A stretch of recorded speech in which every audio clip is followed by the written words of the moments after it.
Que la energía eléctrica se debe a la separación o movimiento de los electrones. ¿Ya? Básicamente la energía es movimiento de electrones.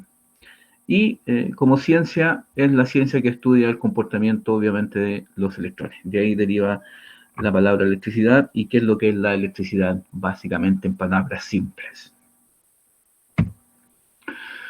Partimos sabiendo que la materia está por lo menos los tres estados que conocemos, líquido, sólido y gaseoso, y que estos estados o este tipo, o la materia en estos tres estados está compuesta por moléculas, ¿cierto? Y las moléculas a su vez están compuestas por átomos, y los átomos están compuestos por electrones, neutrones y protones, ¿ya? Los neutrones y los protones se encuentran en el núcleo, ahí están los neutrones y los protones, y los si bien digo, los neutrones y los protones, y los electrones se encuentran en las órbitas, ¿ya? O en la corteza también, como se le llama técnicamente a esta parte, ¿ya? Los protones son de carga positiva, los neutrones tienen carga neutra y los electrones tienen carga negativa, ¿ya? Y el estudio de la, como ya dijimos, de la electricidad está basado, fundamentado en el comportamiento de los electrones, ¿ya? Sigue habiendo una interacción entre los electrones y los protones, ¿cierto? Por ser cargas distintas, pero el estudio de la electricidad está dirigido solo al movimiento o al estudio de los electrones. Hasta ahí vamos bien. Aquí hay otra vista, ¿cierto? De cómo se organizan o se ordenan los electrones en las distintas capas y dependiendo de la cantidad de electrones es la cantidad de energía, ¿cierto? Que hay en las diferentes capas, ¿ya?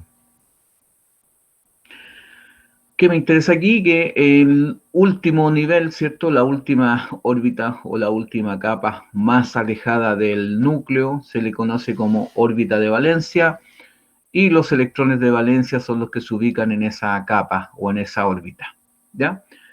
Y dependiendo de la cantidad de electrones de valencia, es como los materiales se clasifican.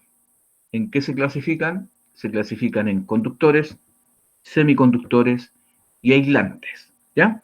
Y aquí en esta fotografía, en esta diapositiva, perdón, vemos tres elementos, cobre, hierro y aluminio, que son materiales conductores, ¿ya? Si ustedes se fijan, van desde un electrón de valencia hasta los 3 electrones de valencia, o 3 electrones en la última capa, ¿ya? Esos serían los elementos conductores, generalmente metálicos, ¿ya? Metales, son conductores todos, ¿ya? Unos mejores que otros, pero conductores al fin y al cabo. Bueno, técnicamente todos los elementos conducen, unos más que otros, y a los malos conductores se les utiliza y se les denomina aislantes. Y a los buenos conductores, obviamente como los metales, se les denomina netamente conductores o buenos conductores. Aquí están los átomos de aislantes, ¿ya? Si ustedes se fijan, van desde los 5 hasta los 7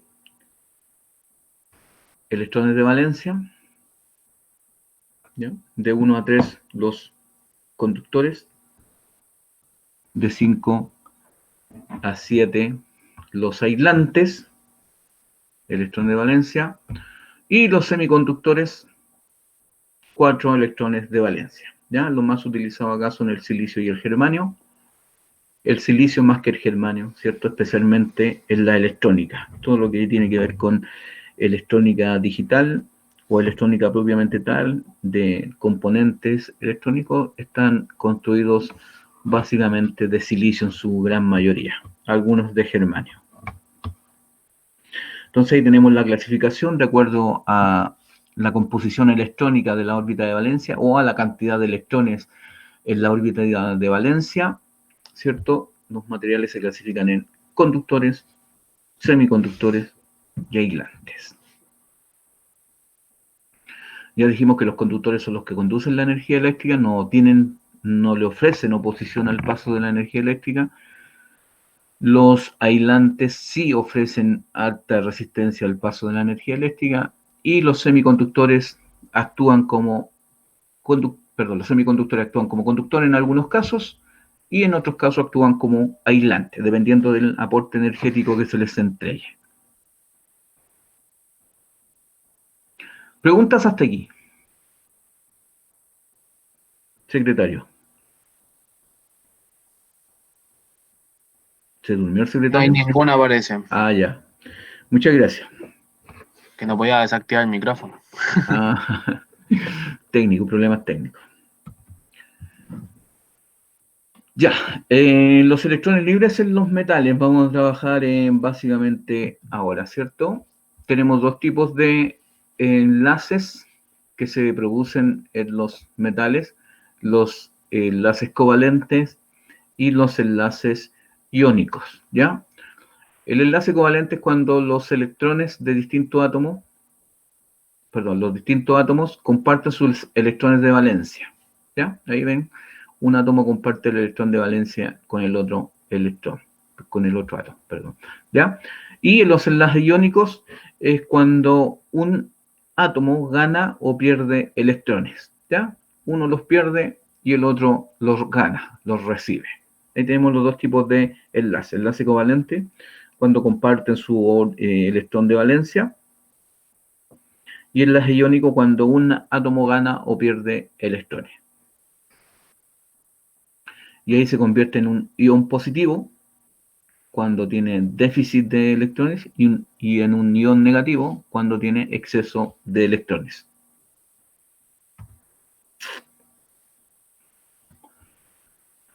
Y los electrones libres, como se llaman electrones libres, porque se desprenden fácilmente de su órbita de valencia por diferentes razones, ¿ya? En la naturaleza puede ser por una descarga atmosférica, ¿cierto? Por el roce entre la nube y el viento, ¿ya? Por la radiación cósmica, por la radiación solar. Hay diferentes factores en la atmósfera que permite que los electrones de valencia salten de un átomo a otro, ¿ya? Y eso produce energía eléctrica. En la naturaleza tenemos el caso típico, ¿cierto?, de una descarga de rayos, ¿cierto? Eso es una energía eléctrica que salió de un polo negativo, con exceso de electrones, y un polo positivo, ¿cierto?, con déficit de electrones, ¿ya? Entonces, cuando se produce el enlace iónico, ¿cierto?, cuando un átomo pierde un electrón y otro átomo lo gana. Y ahí se produce un movimiento de electrones, lo que permite que haya corriente eléctrica, ¿ya? Así se produce la corriente eléctrica.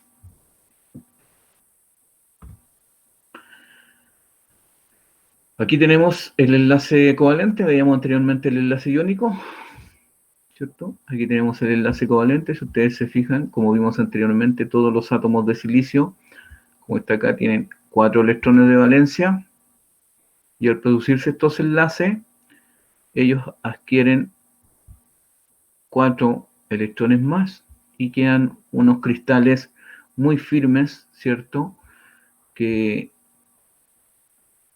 obtienen en su totalidad 8 electrones de valencia, ¿ya? Lo hacen muy firmes, ¿cierto?, molecularmente este tipo de estructura, ¿cierto? Estructura atómica se comporta como prácticamente como un aislante puro, ¿ya? No hay movimiento de electrones aquí. ¿Dudas? No hay ninguna, profe. Gracias. Proceda. Ya. En el enlace iónico ya vimos que los átomos ganan o pierden electrones, ¿ya? Entonces se van a quedar en diferentes átomos con distinta carga y se van a ir sumando, ¿ya? Esto pueden ser cargas negativas cuando hay exceso de electrones y cargas positivas, ¿cierto?, cuando hay déficit de electrones, ¿ya? Y estas cargas se van sumando. Se suman los campos eléctricos, ¿ya? ¿Qué es lo que es el campo eléctrico? Todo lo que está alrededor de una carga eléctrica, o la fuerza, o la zona de acción que se produce alrededor de una carga eléctrica. Tiene un alcance determinado, ¿ya? Entonces, toda la zona de acción que rodea una carga eléctrica, ¿cierto? A eso se le llama campo eléctrico, ¿ya? ¿Por qué? Porque cualquier cosa que se acerque a esta carga va a sentir la influencia, ¿cierto?, de esta carga propiamente tal, ¿ya?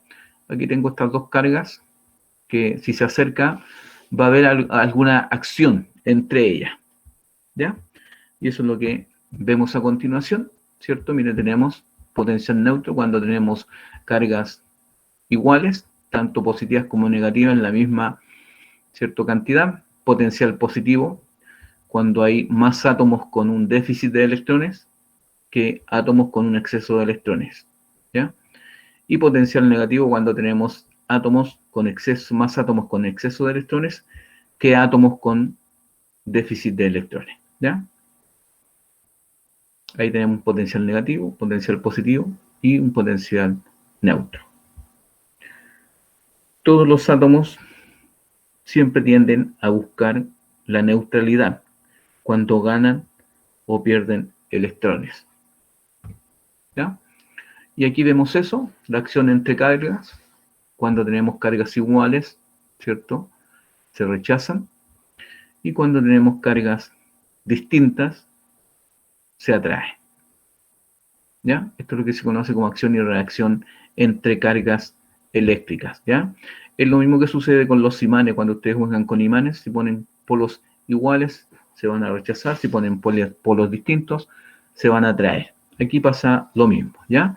Esto mismo sucede en los imanes, ¿ya? Las cargas se orientan de tal forma que se atraen y se repelen, produciendo ese efecto en los imanes. Pero interiormente hay electrones dentro de esos imanes y se ordenan de esa manera y el mismo efecto, por eso sucede el mismo efecto, ¿ya? Esta fórmula, básicamente yo le dije anteriormente, yo no la ocupo, solo para que la conozcan, una fórmula para calcular la fuerza, ¿cierto?, de atracción que existe o la fuerza de repulsión que existe entre cargas eléctricas, ¿ya? Fuerza, ¿cierto? Y tiene que ver con la carga 1 y la carga 2, ¿cierto? Las dos cargas que están aquí involucradas, separadas por la distancia entre ellos, o divididos por la distancia entre ellos, más bien dicho, ¿ya? Y esto de acá es una constante que tiene que ver con la permitividad del aire, ¿ya? O del medio donde esté sucediéndose esta atracción o repulsión, ¿ya? No es lo mismo que se suceda en el vacío que en el aire. El aire y el vacío son muy parecidos, pero que se suceda en otros elementos o en otros materiales, ¿ya? Por eso siempre hay una constante que indica que hay un material en particular en donde se está dando esta situación, ¿ya? Lo importante aquí es entender que hay una acción y reacción entre cargas. Si son cargas del mismo signo se van a rechazar, se van a repeler. Si son cargas de distintos signos se van a atraer. Hay una fuerza de atracción, acá hay una fuerza de repulsión. Y eso es lo que se calcula con esta fórmula, ¿ya? Esto se da en Dinas o en Newton, dependiendo del sistema internacional, ¿ya?, en que el sistema de medida en que esté, ¿ya? Si hay preguntas me avisan. Aquí tenemos lo mismo, tenemos cargas de diferente potencial, se le llama diferencia de potencial, recuerden, porque están a diferente potencial. Aquí tengo un potencial positivo y acá tengo un potencial negativo, ¿ya? 2, 4, 6, ¿cierto? 8 electrones y acá tengo 4 electrones, ¿ya? Entonces, aquí tengo un déficit de electrones y acá tengo un exceso de electrones, por lo tanto estas cargas obviamente no están neutras. Tengo una carga positiva y tengo una carga negativa, por lo tanto aquí se va a producir una fuerza de atracción, ¿ya? Se va a producir una fuerza de atracción y cuando tengo este esquema o esta configuración de un potencial positivo y un potencial negativo, ¿cierto?, tengo una diferencia de potencial, ¿ya? Eso no se les debe olvidar nunca, porque es la única forma, ¿cierto?, en que haya una corriente eléctrica. Si no hay diferencia de potencial, no va a haber fuerza de atracción, por lo tanto, no va a haber circulación de electrones, ¿ya? Como dije, los átomos tienden a neutralizarse, a buscar su estado neutro, por lo tanto, si a este le faltan electrones de valencia, los va a exigir a las cargas o a los átomos vecinos, y si a este le sobran electrones de valencia, los va a rechazar y los va a enviar a los átomos vecinos también que lo necesiten. Por lo tanto, ahí se produce un traspaso de electrones de un lugar al otro, donde hay más a donde hay menos, y a ese traspaso de electrones, a ese flujo de electrones, se le conoce como corriente eléctrica, ¿ya? O carga eléctrica también. Y para que haya una carga eléctrica, tiene que haber una diferencia de potencial, ¿ya? Aquí está, fíjense, tenemos aquí una diferencia potencial, aquí generada artificialmente por un generador, en este caso de corriente continua. Ese generador produce el movimiento de electrones y hay una fuerza de atracción desde el polo negativo hacia el polo positivo, ¿ya? Lo mismo que se está sucediendo acá, si ustedes se fijan, carga negativa, carga positiva, y interiormente se produce el movimiento de electrones de un átomo en otro, y ahí se produce la corriente eléctrica o la energía eléctrica, ¿ya? Eso es el flujo electrónico o la circulación de electrones, es la corriente eléctrica, ¿ya? Anteriormente, y ahora no le mencioné, dije que cuando un átomo, ¿cierto?, pierde un electrón, él deja un hueco, y a ese hueco se le da un carácter positivo, ¿cierto? Por lo tanto, en ese hueco siempre va a caer un electrón, ¿ya? Este electrón va a avanzar aquí, ¿cierto? Y va a dejar otro hueco donde después va a entrar otro electrón, ¿ya? Entonces, la corriente de electrones va en un sentido y la corriente de huecos va en otro sentido. Fíjense, si este electrón pasa acá, va a dejar un hueco aquí, va a pasar este otro, por lo tanto los huecos van avanzando en sentido opuesto a lo que avanzan los electrones, ¿ya? Por eso siempre que hay un hueco, ustedes vean en ejercicios, ¿cierto? El hueco es de carácter positivo y obviamente el electrón va a ser de carácter negativo. ¿Preguntas?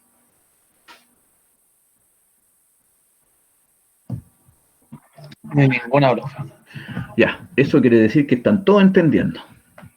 Al parecer. Gracias. Esta tabla periódica, ustedes me imagino que la han conocido en algún momento de sus vidas, ¿cierto? Ordena los diferentes materiales de la naturaleza, ¿cierto? Con su número atómico, con su peso atómico, ¿ya? Que solo para que en el momento ustedes la conozcan. Y aquí están los del grupo 4, ¿cierto? El silicio, el germanio, los elementos que veíamos. Por acá tenemos el aluminio, el galio, el boro, ¿ya? Son elementos que se ocupan en electricidad y electrónica, ¿ya?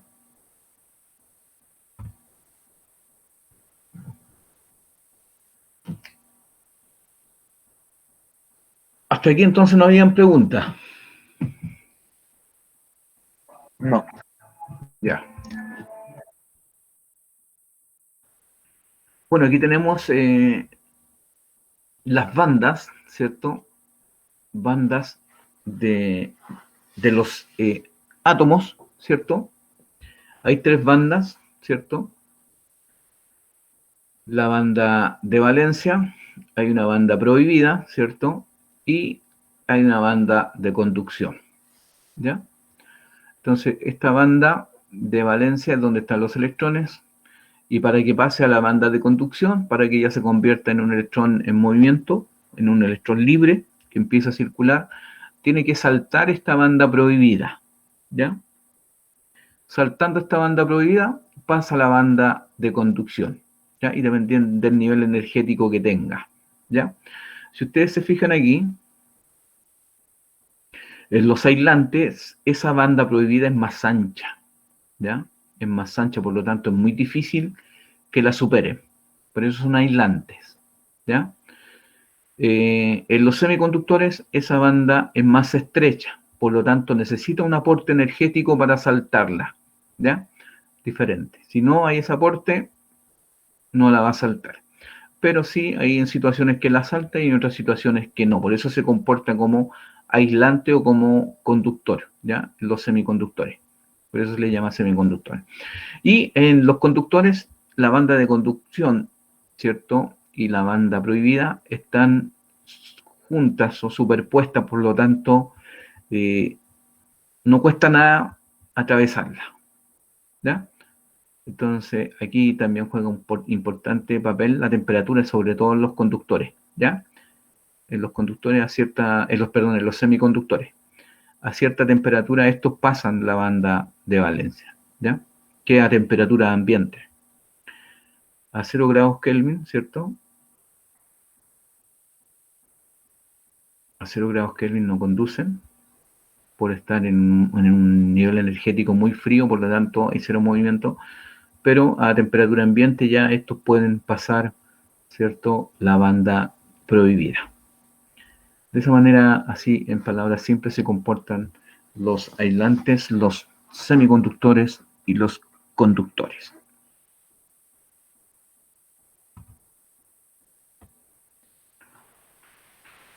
Aquí tenemos lo mismo en líneas eléctricas, fíjense, cargas opuestas.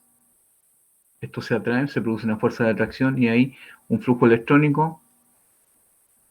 Cargas iguales se repelen, por lo tanto no hay un flujo electrónico entre ellos. Lo mismo acá, ¿cierto? Atracción y repulsión, cargas opuestas, cargas iguales.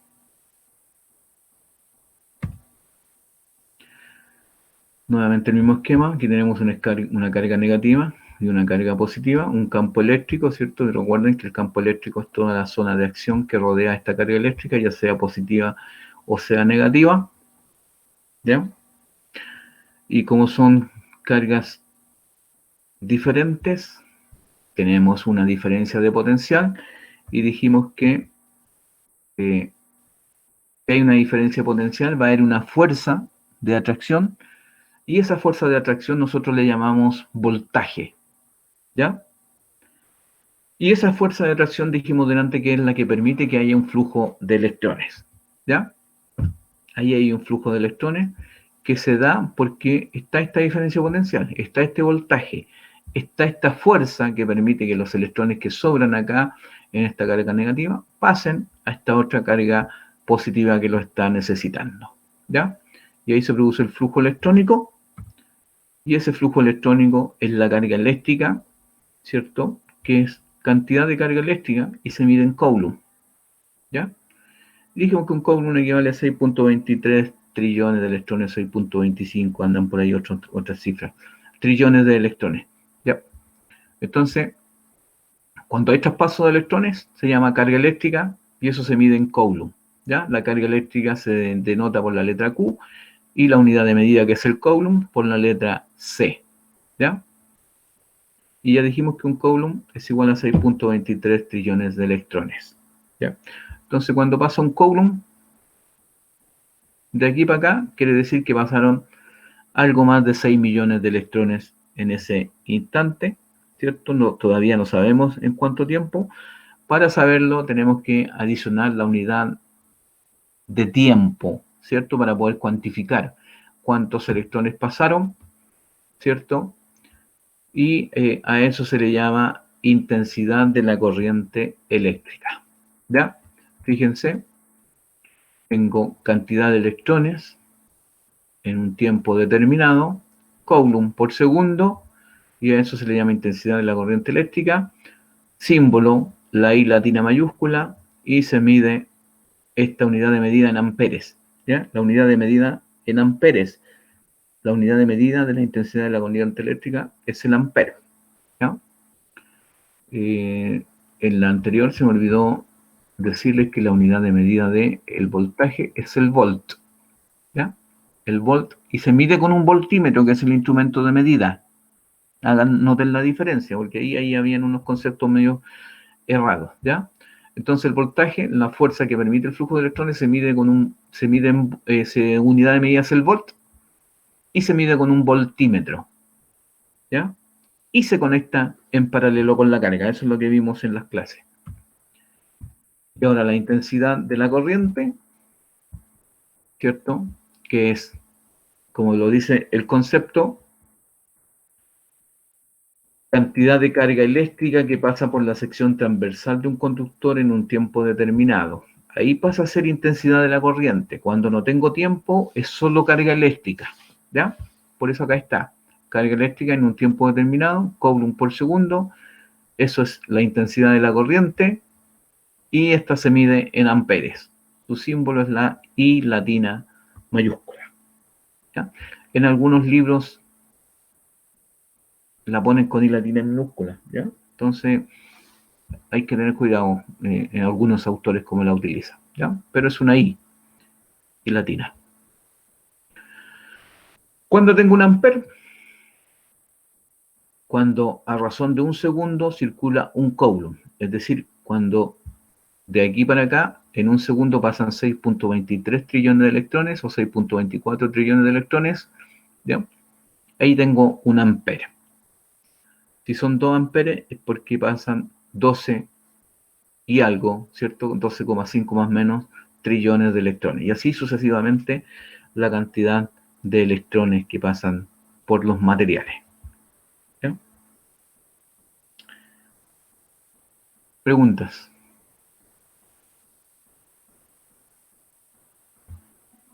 No hay ninguna, profe. Pero hay algunos que dicen que el internet le va medio mal. ¿Sí? Chuta, van a tener Sí, que después revisar las clases que están grabando. Traten sí, de acoplarse lo más que puedan, porque ahí no puedo hacer nada yo. ya. También afecta al flujo de electrones la oposición que ponen los materiales al paso de la corriente. Unos más que otros, como dijimos delante, ¿cierto? Están los aislantes, los conductores y los semiconductores, y aún dentro de los conductores hay unos que son más o menos resistentes al paso de la corriente eléctrica, ¿ya? Por eso a eso se le llama resistencia eléctrica, a la oposición que ofrecen los conductores al paso de la corriente eléctrica. Se mide en ohm, ¿ya? El símbolo es la omega del alfabeto griego, ¿ya? Hay unos materiales que ofrecen más resistencia, hay otros que ofrecen menos resistencia, ¿ya? Pero todos en sí producen o tienen un grado de resistencia al paso de la corriente eléctrica, ¿ya? Son inversamente proporcionales, como dicen, ¿ya? Siempre se opone al paso de la corriente eléctrica la resistencia, ¿ya? Aquí está el símbolo de resistencia que ocupamos siempre nosotros, ¿ya? Y con esta fórmula se puede calcular la resistencia eléctrica de un conductor, ¿ya? En donde aquí está la resistencia en ohm, el coeficiente de resistividad, la longitud del conductor y el área del conductor, ¿ya? Entonces la resistividad, el largo del conductor, el área o superficie del conductor. Con esta formulita yo puedo calcular la resistencia óhmica de los materiales.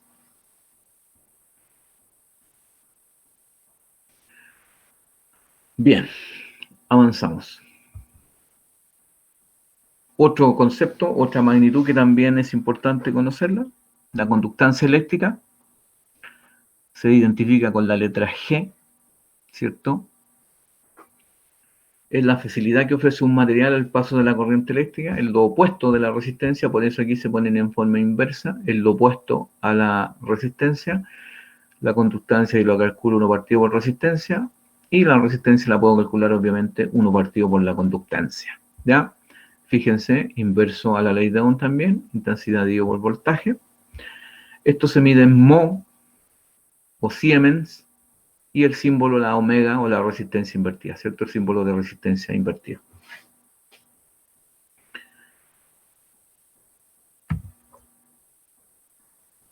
Otra magnitud básica, la potencia eléctrica. La potencia, fíjese, energía gastada o consumida, ¿cierto? En un tiempo determinado, o el trabajo realizado en un tiempo determinado. Esto es joule o julios en un segundo, un joule o un julio en un segundo determina un watt, ¿ya? Por eso tiene esta definición. Dice la relación de paso de energía de un flujo por unidad de tiempo, es decir, la cantidad de energía entregada o absorbida por un elemento en un tiempo determinado. La potencia eléctrica se representa con la letra P y la unidad de medida es el vatio, ¿cierto? O el watt. Entonces, puede ser la energía que me entrega esta batería o la energía que algún elemento consume, ¿cierto? En un tiempo determinado. Eso es la potencia eléctrica.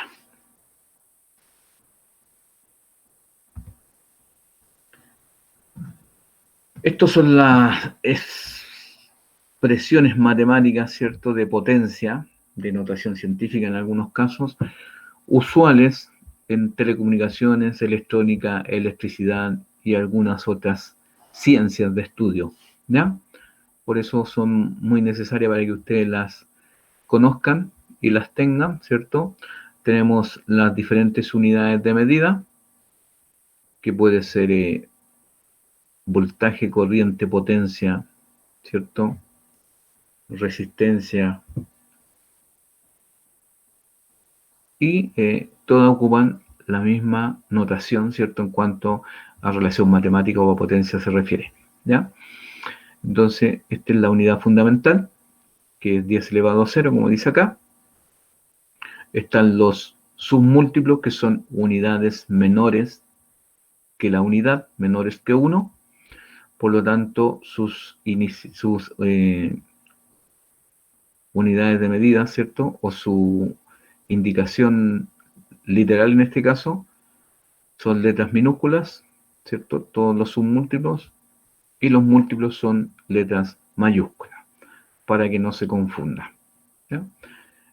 Aquí está la acepción correcta: mili, una M minúscula; micro, la mu del alfabeto griego, no es una U, es la mu del alfabeto griego; nano, una N minúscula; y pico, una P minúscula, ¿ya?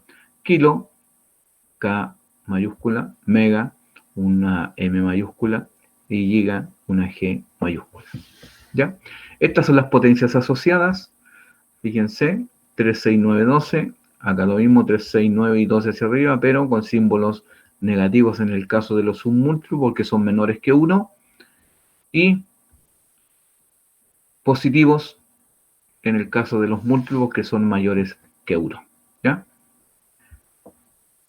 Esto hicimos varios ejercicios, hay algunos que en los ejercicios respondieron muy bien, así que practíquenlo, porque durante este año, durante el próximo año, los vamos a ocupar recurrentemente, ¿ya?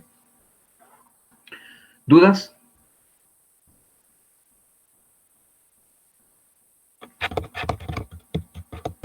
No. Ninguna parte. Gracias. La ley de Ohm. La ley de Ohm es la que relaciona las magnitudes básicas, ¿cierto?, de la electricidad y la electrónica.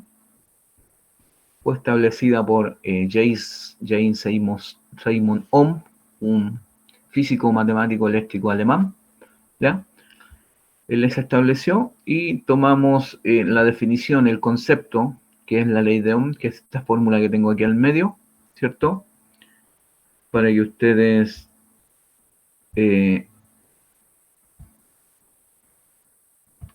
no se les olvide. Esta es la ley de Ohm. Esa es la fórmula, el concepto o el enunciado, que dice que la intensidad de la corriente es directamente proporcional al voltaje e inversamente proporcional a la resistencia. ¿Qué quiere decir esto? Si la corriente aumenta, el voltaje va a aumentar. Si la corriente aumenta, la resistencia obviamente tiene que disminuir, ¿ya? Eso es el concepto de ley de Ohm. La intensidad es directamente proporcional al voltaje e inversamente proporcional a la resistencia, ¿ya? Aquí estos aumentan proporcionalmente y esta disminuye si la corriente aumenta. Inversamente proporcionales.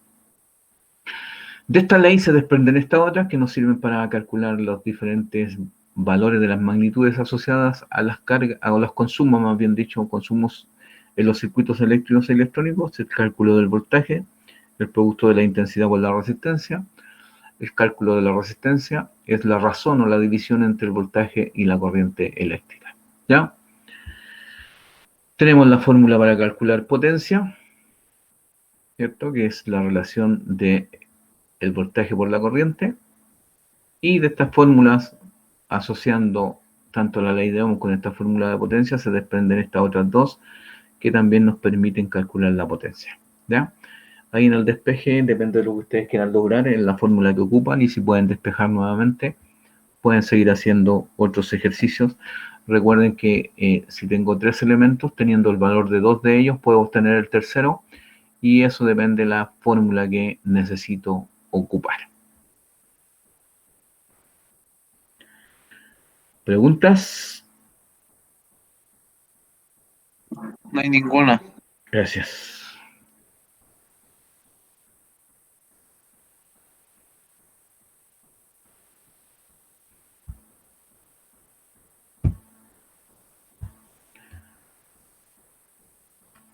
Ya, chiquillos, eso es lo que quería ver hoy día con ustedes. Próxima clase voy a revisar los circuitos, y vayan revisando su apunte, vayan revisando la resolución de los ejercicios. Si tienen dudas, me las van mandando el mismo día de la clase. Me preguntan, ¿cierto? Y si hay ahora alguna duda, por favor, dejen la timidez a un lado y pregúntenme. Si no, dígame.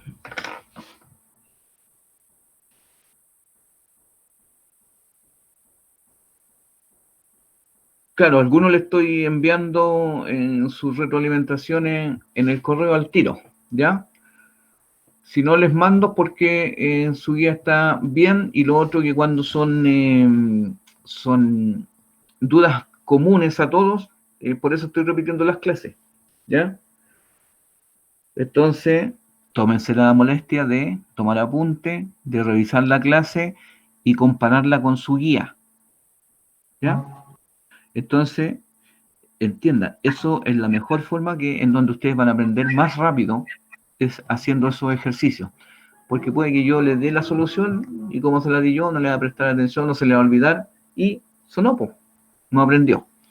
Pero si se dan el trabajo de revisar la guía, de compararla con la respuesta que le estoy dando yo, ¿cierto?